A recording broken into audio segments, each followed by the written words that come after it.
성경에 나오는 사람들을 사자성어로 정의를 내려본다면 대부분 사람들이 대기만성형이 아니었을까 그렇게 생각합니다. 대기만성 잘 아시죠? 큰 그릇을 만드는데 시간이 걸린다. 처음에는 좀 별로였는데 시간이 가서 제법 괜찮아진다. 그런 식의 정의를 내릴 수 있겠습니다. 예수님의 제자도 그러하고 또 마가요한 여러 사람이 그러합니다. 그 중에 단연 대기만성행의 대표를 꼽으란다면 저는 다윗을 꼽고 싶습니다. 다윗은 8형제 중에 막내였습니다. 그리고 형들보다는 일을 더 많이 합니다.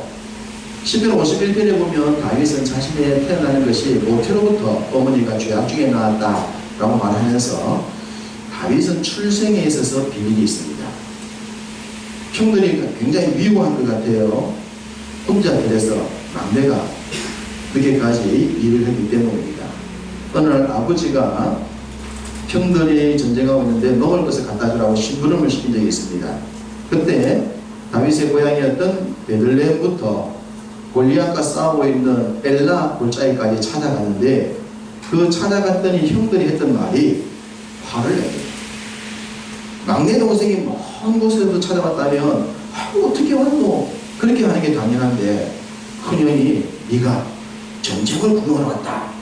그래서 막 화를 내요. 양들은 어쨌냐? 아버지가 맡긴 양들은 어떡하고? 너 왜 전쟁에 구경하러 왔어? 그렇게 막 막내 동생을 다그치는 장면을 보여줍니다.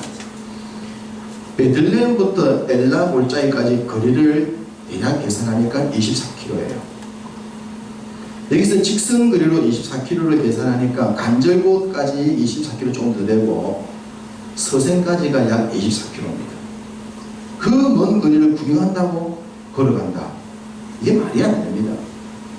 이전에 우리 연세 많으신 분들은 학교 다닐 때 10리를 걸어가고 20리를 걸어서 학교를 가는 게 있을 거예요.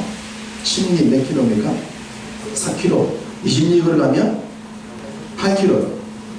그러면 24km는 몇 리입니까? 60리입니다. 60리. 여기 계신 분 가운데 60리 걸어서 학교 다니는 분 계세요? 굉장히 먼 거리입니다. 100리 그러면 굉장히 멀었잖아요. 그 먼 거리에 구경을 왔다? 말도 안 됩니다. 어떻게 형들이 막내 동생한테 이럴 수 있습니까? 그런데 이것보다 더 힘겨웠던 것은 골리앗을 죽인 이유입니다. 골리앗을 죽이고 난 뒤에 사울 왕에게 미원줄이 바뀌어서 도망을 다니는데 약 20년이나 걸립니다. 대략 다윗이 골리앗을 죽였을 때를 17살 정도로 계산해요. 그리고 헤브론에서 왕이 되었을 때가 30살. 7년 동안 헤브론의 왕이 되고 난 뒤에 37살에 드디어 예루살렘에서 왕이 되어 마지막 33년을 더하여 40년 통치를 하지 않습니까? 그러면 헤브론에서 왕이 될 때까지 37살, 따지면 17살에서 37, 20년입니다.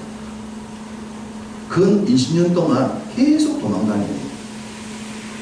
그런 힘든 삶을 살면서도 다윗이 그것을 이겨내어서 이스라엘 역사에서 가장 위대한 왕의 반열에 오릅니다.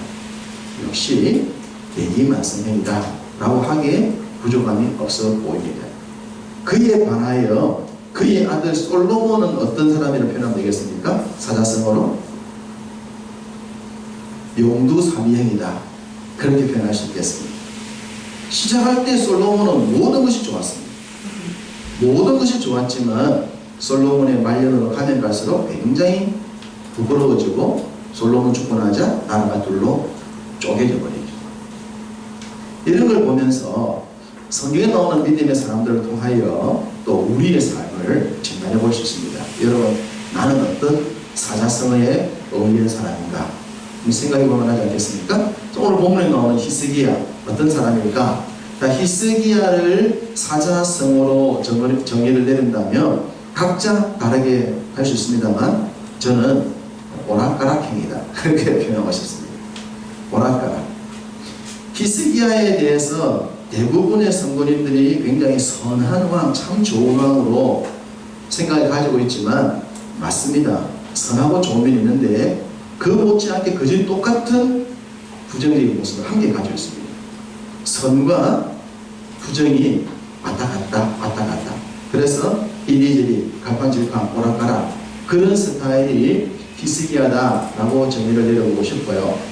특별히 히스기야의 결론으로 간다 그러면 그가 죽음의 질병으로부터 치유를 받고 난 뒤에 15년을 더 연명하게 되는데 그 15년을 연명하면서 낳은 아들이 누굽니까?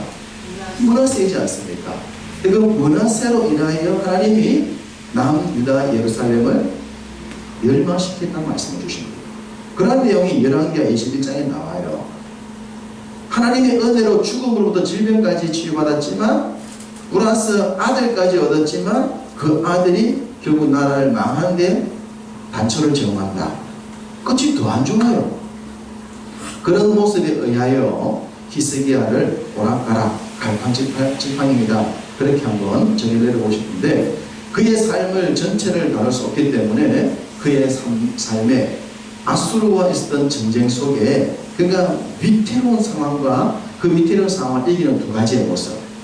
오늘 설교 제목처럼 비록 흔들릴지라도 그 흔들림 속에서 넘어지지 않냐고 자빠지지 않냐고 포기하지 않냐고 마지막 일어서는 그 한 장면에 대해서 두 관점에서 말씀을 드려보고자 합니다. 자, 오늘 읽었던 본문 열왕기하 18장 13절에 보시면 히스기야 왕 제14년에 아수르가 전쟁을 해왔다라고 말합니다. 그렇다면 이때가 정확하게 몇 년도에 있는가 라는 계산을 해볼 필요가 있습니다. 10절을 보십시오. 10절을 보시면 아수르 왕 히스기야 왕 제6년에 북왕국 이스라엘 왕 호세아 제9년입니다. 이때 북왕국 이스라엘 수도 사마리아가 아수르에 정복당함으로 북이스라엘이 멸망합니다. 이때가 몇 년입니까? BC 722년입니다. 북이스라엘이 멸망했을 때 히스기야 왕 몇 년이었는가를 보시면서 오늘 13절에 히스기야 왕 14년에 아수르 전쟁이 있다라고 한다면 본문이 몇 년 동안 계산법이 나옵니다. 몇 년이 나옵니까?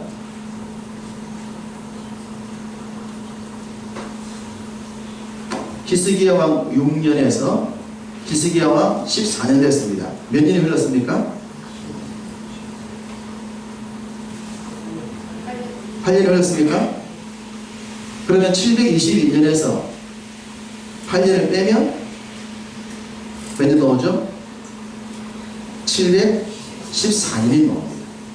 정확한 계산법입니다. 아수르가 남유다를 공격하기 위해서 전쟁을 일으켰던 해는 BC 714년입니다.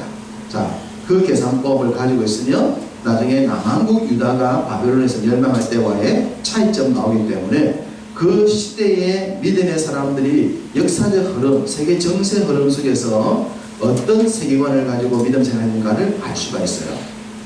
굉장히 체계적인 믿음의 상황을 진단할 수 있게 되는 겁니다. 자, 그런 연도를 가지면서 봐야 됩니다. 아수르는 500년 제국을 이룬 대단한 나라였습니다. 이 500년 제국의 막을 내리는 것은 BC 605년도 새로운 신생 대국인 바벨론에 의해서 무너짐으로 아수르가 끝이 나요. 지금 714년입니다. 609년도에 망합니다. 100년 남았습니다. 그렇다면 현재 아수르 제국은 약 400년 동안 제국을 만들어 온 나라입니다. 400년 제국을 만들어 오면서 주변의 모든 나라를 다 자기 수하에 무릎 꿇게 만들었습니다. 그리고 722년도 바로 8년 전에 북왕국 이스라엘의 수도 사마리아를 멸망시킬 때 사마리아 성을 3년 동안 구해서 멸망시킵니다. 성 하나를 멸망시키는데 3년 걸렸어요. 굉장히 긴 전쟁이죠. 6.25 전쟁의 기간이 전체 통틀어서 3년 정도 됩니까? 그런데 성 하나 빼앗는데 3년입니다. 굉장히 아수르가 얼마나 질긴 족속이냐 그러면 성 하나 빼앗는데 둘러싸서 3년 동안 공격합니다.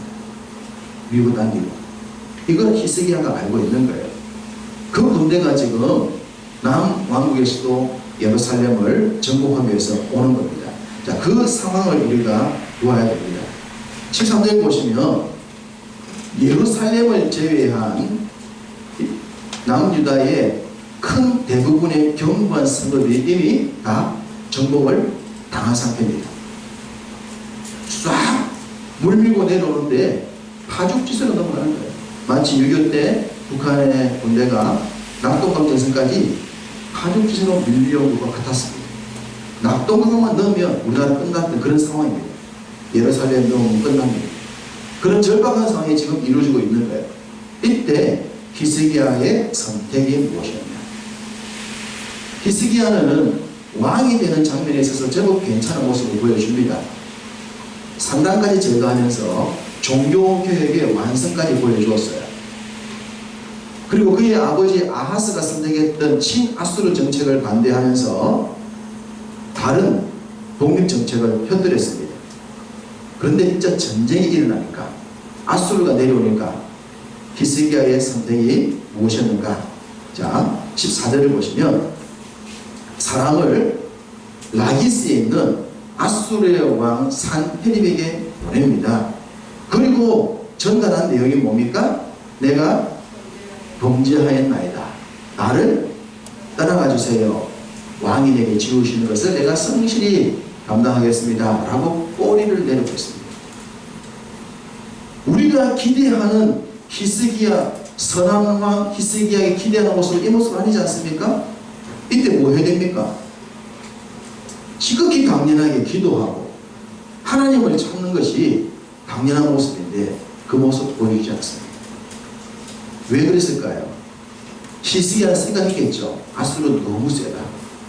너무 강하다. 지금은 기도보다는 꼬리를 내는 게 낫다. 때로 우리는 그런 생각 들잖아요. 지금 예배가 중요하나? 지금 기도가 중요하나? 뭐 빨리 좀 불을 꺼야 될까? 해가 인간적인 방법으로 우리가 위급한 일에 처했을 때 그렇게 생각하는 게 참 많습니다. 히스기야도 그랬습니다. 그래서 신하를 보내가지고 아수르 왕에게 꼬리를 내리고 범죄했다. 잘못했다. 봐달라. 잘 물러가달라. 대신에 요구사항에서 말씀하세요. 끝으로 드릴게요. 그렇게 얘기했단 말이에요. 그러니까 아수르가 무엇을 요구합니까? 은 300달란트와 금 30달란트를 달라고 합니다. 그래서 히스기야가 줍니다. 어떻게 줍니까? 16절에 보면 성전 문에 있는 금과 기둥에 입혔던 금을 벗겨서 막 벗겨서 줍니다. 아니 도대체 얼마나 금이 없으면 다 끌어모아도 모자라니까 성전에 있는 문에 입혔던 것과 기둥에 입혔던 것을 그걸 다 끌어모아 주란 말이에요. 자, 이 장면을 보면서 우리는 한때 이스라엘에 잘 나갔던 때를 생각해 보아야 됩니다. 이스라엘 역사에서 가장 부귀영화를 누렸던 솔로몬 때고 그 솔로몬의 삶의 최고의 하이라이트가 열왕기상 10장입니다. 스바의 왕이 찾아왔을 때 그때가 솔로몬의 최고 정점입니다. 그 열왕기상 10장 14절부터 보면 당시 솔로몬이 가지고 있었던 금에 대해서 얘기를 하고 있는데 금 장식품 가운데 방패가 나옵니다. 방패. 한 방패에 600세겔 된 큰 금 방패가 200개였고 3만에 들어가는 작은 금 방패가 300개였습니다. 장식품 금 방패가 500개입니다. 여러분의 집에 금장식품은 어떤 게 있습니까? 몸에 지니고 있는 금장식 어떤 게 있습니까? 팔찌, 목걸이, 목욕탕 남자들이 쇠사슬, 금쇠사슬 이런 거 있죠. 이거 몇 돈쯤 됩니까? 한 냥. 그게 이제 장식품인 겁니다. 우리가 장식 이렇게 하잖아요. 그런데 솔로몬은 뭐 했다? 방패. 몇 개? 500개. 50개도 아니고 5개도 아니고 500개예요. 솔로몬 무슨 행사한다고 딱 나가면 양쪽으로 금방패였습니다. 큰 금방패 몇 개? 100개. 작은 거 150개, 150개. 양쪽으로 250개 금방패가 쫙 씁니다. 햇빛이 나면 금방패 빛깔이 되겠습니까? 이야, 금이 그래 많았습니다. 거기다가 1년의 세금, 1년에 받아들인 세금 그게 금 666달란트예요. 1년의 세금이 얼마요? 666달란트. 1년. 지금 아수르가 금 얼마 달렸다고요? 30. 1년에 지금 세금이 666달란트 가지고 있을 때, 솔로몬 때라. 솔로몬이 40년 통치했잖아요. 그러면 금이 얼마나 상상됩니까? 그 금동에 있는 모든 금이 솔로몬 거였어요. 그런데 지금 히스기야가 30금이 없어가지고 어깨 성전에 가서 금 벗겨주고 있어. 너무 처참해져. 나라가 왜 이렇게 됐겠습니까? 그 잘나갔던 나라가 왜 이렇게 됐나요? 이게 믿음을 길을 선택하지 않으니까 이런 겁니다. 믿음의 길을 선택하지 아니하니 과거의 부귀의 뭐가 다 수치가 되는 거예요.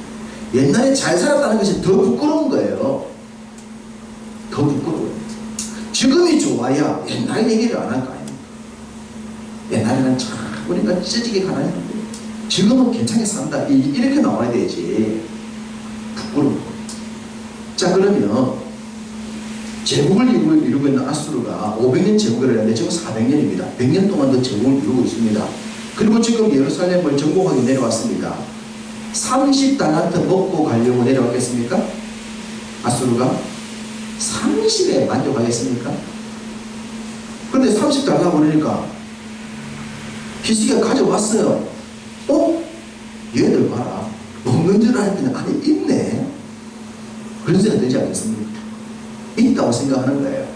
그래서 그 군대를 몰고 어디 내려옵니까? 예루살렘으로 내려옵니다. 히스기야가 예루살렘 오기 전에 다른 성들이 막 함락당한 걸 보면서 신하를 보낸 겁니다. 봐달라고, 물러가 달라고. 그런데 금을 가져오는 걸 보자마자 사내립이 야, 예루살렘이 더 많다. 내려가보자 해서 군대를 몰고 예루살렘에 오게 돼요. 이때 히스기야가 깨닫는 겁니다. 내가 하나님 찾지 아니하고 기도하지 아니하고 인간적인 방법으로 이 문제를 풀려고 그러는데 이 문제가 이렇게 풀리는 게 아니구나. 이걸 그때서 깨닫습니다. 난공불락이었던 사마리아가 3년 만에 정복당했는데 우리 아수르 이길 방법이 없다. 돈도 없다. 군사력도 없다. 아무것도 없는 거예요.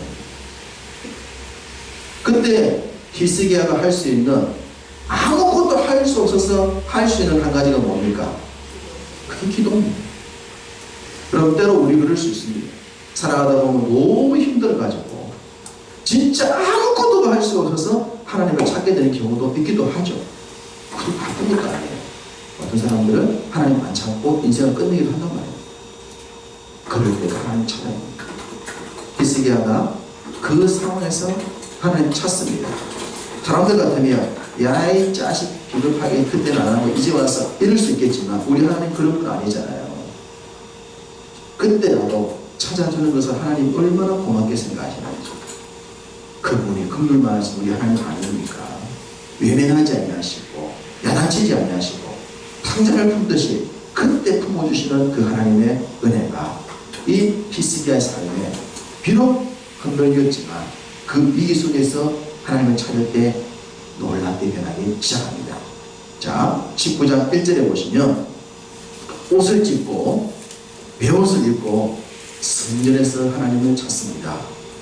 그리고 선지자를 찾았고 이사야 선지자가 하나님께서 한 영을 보내어 기적을 베풀어 주겠다라고 하셨는데 어떤 역사가 나타납니까? 예루살렘을 둘러싸고 있었던 아수르의 군대 18만 5천 명이 하룻밤 사이에 몰살합니다. 전염병 보내셨을 겁니다. 하룻밤 사이에 18만 5천 명이 죽었습니다. 아수르 왕 사네립이 깜짝 놀랐죠. 예루살렘을 정복하러 왔다가 정복도 못하고 군대 18만 5천 명을 죽고 난 뒤에 깜짝 놀래 돌아갑니다. 그리고 암살당하고 사네립이 고향에서 죽어요. 그 이후 아수르의 세력은 계속 폐부하다가 결국 새로운 제국 바벨론에게 밟혀서 멸망합니다. 군대를 다 잃었으니 직접 보냈던 특수부대원들 다 일어서니 나라가 힘이 있겠습니까? 모든 나라들이 독립하려고 했을 것이고 덤볐을 것이죠. 그때부터 아수르가 힘을 잃습니다. 이 역사가 나타나는 거예요. 기도했더니, 하나님을 찾았더니 하나님이 영을 통하여 이런 일을 행해 주신 거예요. 자, 여기서 제가 말씀드리고 싶은 가장 중요한 포인트입니다. 금을 갖다 주었던 장면과 기도하고 있는 장면의 공통점이 뭡니까? 아수르 왕의 요구사항을 들어주는 장면과 기도한 장면의 공통점. 그래서 다 장소가 성전이었습니다. 성전의 금을 벗겨주기도 했고 그 성전에서 기도하기도 했습니다. 장소가 같습니다. 믿음으로 선고를 걸지 않았을 때는 성전의 것을 벗겨내어서 갖다주는 장소였는데 믿음으로 선고 걸 때는 그 성전에서 기도했다는 겁니다. 우리가 믿음 생활을 하고 교회를 섬기는데 교회가 어떤 곳입니까? 이 교회가 내 믿음의 중심지요. 하나님을 섬기는 것이요. 내 삶에 가장 중요한 곳이 된다면 이곳은 예배하는 장소요, 은혜 받는 장소요, 하나님을 만나는 장소요, 기도하는 장소가 되겠지만 내게 진짜 믿음이 없다면 이 교회는 그냥 내가 세상 살아가면서 거쳐가는 그런 장소와 똑같아요. 내가 뭐 커피숍에 가든 뭐 영화관에 가든 직장에 가든 그런 장소와 다를 바가 없는 거예요. 히스기야가 성전에서 금을 벗겨낼 때 성전은 아무 의미가 없었어요. 그러나 벗겨진 성전에서 하나님을 찾을 때 그곳에는 하나님의 역사가 있는 곳이 되었습니다. 내가 섬기는 교회, 내 삶의 현장은 그러합니다. 여러분이 어디든지 간에 거기서 하나님을 찾고 하나님을 예배하는 삶을 살고 세상 속에 거룩한 그리스도인의 소망을 가지고 살아가면 여러분의 모든 삶의 처소에서 하나님의 기적이 나타날 줄 믿습니다. 아멘. 아무리 우리가 교회에 있다 하더라도 이곳에서 하나님을 믿는 믿음이 없다면 아무 의미가 없는 거예요. 성전을 금을 벗기는 장소밖에 되지 않는 거예요. 그런 장소 만들지 마시고 하나님의 기적을 만드는 장소 만드시기 바랍니다. 아멘. 살아계셔서 여러분을 통해서 일하고 싶어 하시는 그 하나님의 교회, 그 하나님의 성전이 되어야 될 줄로 믿습니다. 아멘. 또 하나의 공통점을 발견할 수 있습니다. 히스기야가 아수르 왕이 금을 달라 할 때 금을 줍니다. 그러자 군대를 모으고 예루살렘 왔다 그랬죠? 자, 18장 26절에 보십시오. 18장 26절에 보면 등장하는 신하들의 이름이 나옵니다. 누굽니까? 엘리야김, 셈나, 요압을 누구한테 보냈습니까? 사네립, 아수르 왕의 이름은 사네립이고 그 아수르 왕의 신하의 이름은 랍사게입니다. 말을 하도 잘해서 입사게라고 우리 집사님 붙여주셨는데 저는 더러운 말에서 똥사게라고 표현을 붙입니다. 이 랍사게가 유대말로 이스라엘 백성들을 막 조롱을 해요. 너희들이 믿고 있는 하나님이 어디 있냐?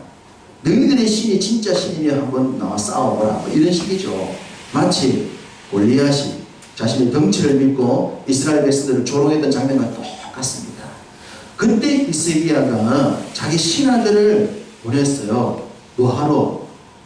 랍사게 찾아가서 우리나라 말로 하지 말고 당신 나라 말로 말해주세요. 우리 다 알아들었다니까요.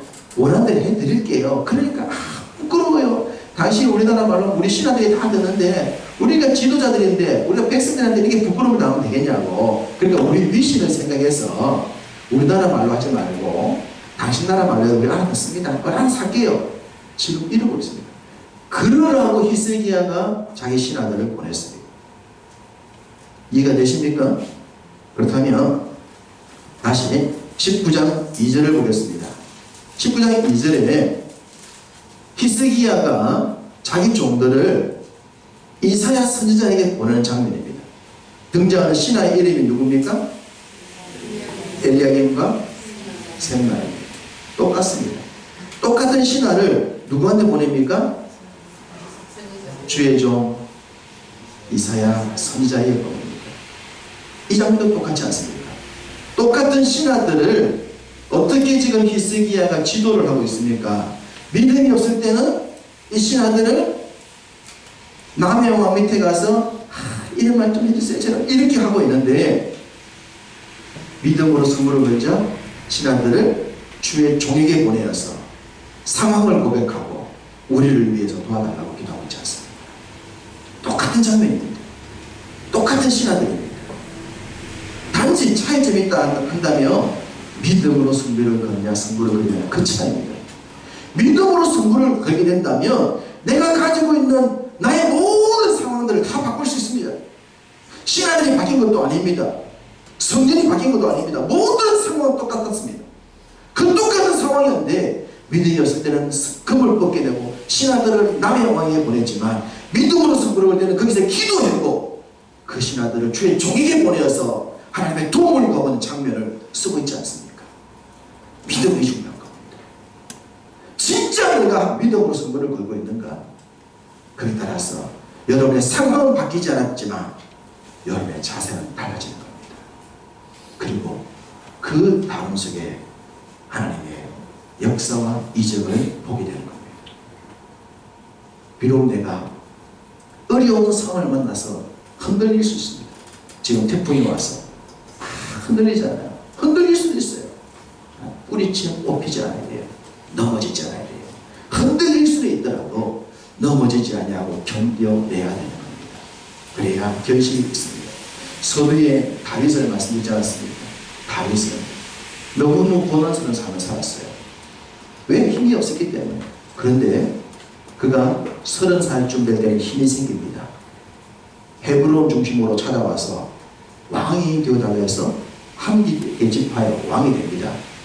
그리고 사울 왕은 계속 지금 국력이 쇠퇴해지고 있었고 자기는 올라가고 있었습니다. 군사력이나 병력이 사울을 능가할 위치쯤 되었습니다.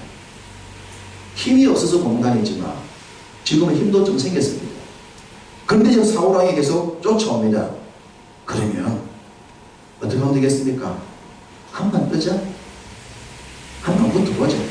내가 지금 이전에는 힘이 없었지만 나도 이제 힘이 있다고, 신하들 있다고, 한판 해볼 만하다고 그럴 수 있지 않겠습니까? 그렇다고 또 다윗이 부정한 것도 아니었잖아요.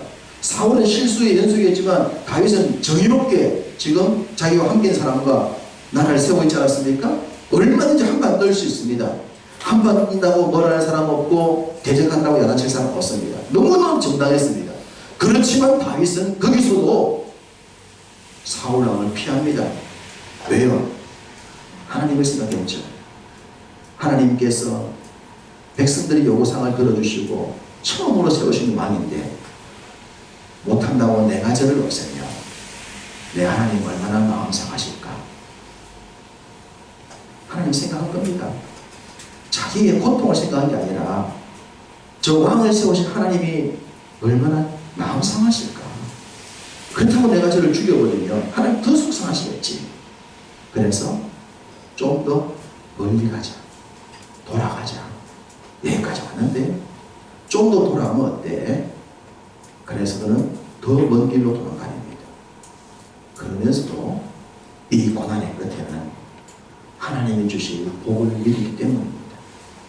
성도의 화를 복으로 바꾸신 하나님, 내가 지금 비록 고난의 길을 가지만 이 고난의 끝자락은 지나온 나의 고난과 비교할 수 없는 하나님의 은혜가 있음을 다윗은 믿었던 거예요. 그래서 그 하나님의 도우심을 그는 생각하고 더 먼 길로 도망갑니다. 그리고 전쟁에서 사울 왕이 죽고 난 뒤에 온 이스라엘이 다윗을 찾아와서 자신들의 왕이 되어달라고 강구하지 않습니까? 자기 힘이 아니라 백성들에 의해서 축복을 받으면서 이스라엘 통일왕의 왕자에 오르게 되는 다윗의 삶. 백성들이 모두가 좋아하는 거예요. 모두가 좋아하는 고난을 선택하는 거예요. 먼 길을 선택하는 거예요. 비록 흔들릴 수 있고 내 인생은 왜 이래? 왜 이리 어려움이 많아? 예수 믿으면 잘 돼야지. 교회 다니면 좀 좋아져야지. 왜 이래? 이제 내 사업을 안 되고 집을 버리고 왜 이러는 거야? 몸은 아프고 낫지 않고. 그럴 수 있어요. 그러면 그 고난의 끝자락에서 비록 흔들리고 비록 어려움이 있다 하더라도 좌절하지 않냐고, 낙심하지 않냐고, 자빠지지 않냐고, 도망가지 않냐고, 끝까지 믿음으로 승부를 거는 그 길을 걸어갈 때 내가 대신 하나님께서 그 모든 화를 복으로 바꾸실 줄로 믿습니다. 히스기야 이 장면까지 보며 그는 아수르의 공격 앞에 심히 흔들렸습니다. 그러나 그 흔들림 속에서 정신을 차리고 하나님께 예배하고 주의 종을 찾자 하나님의 기적은 놀랍게 나타나서 대제국 아수르를 이겨내고 근동에서 가장 칭송받는 사람으로 변한 장면을 보여주고 있습니다. 우리의 삶에도 그런 은혜가 있기를 바랍니다. 우리의 선한 삶에 때로 어려움과 환난과 문제가 있다 하더라도 포기하지 마십시오. 낭망하지 마십시오. 하나님 외면하지 마십시오. 그럴수록 더욱 주님 붙잡으시기 바랍니다. 화를 복으로 바꾸신 하나님을 믿고 의지해서 하나님이 여러분을 바꾸신 그 자리에서 하나님을 찬송하고 사람들에게 사랑받고 인정받고 존경받고 살아갈 수 있는 여러분의 삶이 되시기를 주님의 이름으로 축복합니다. 아멘.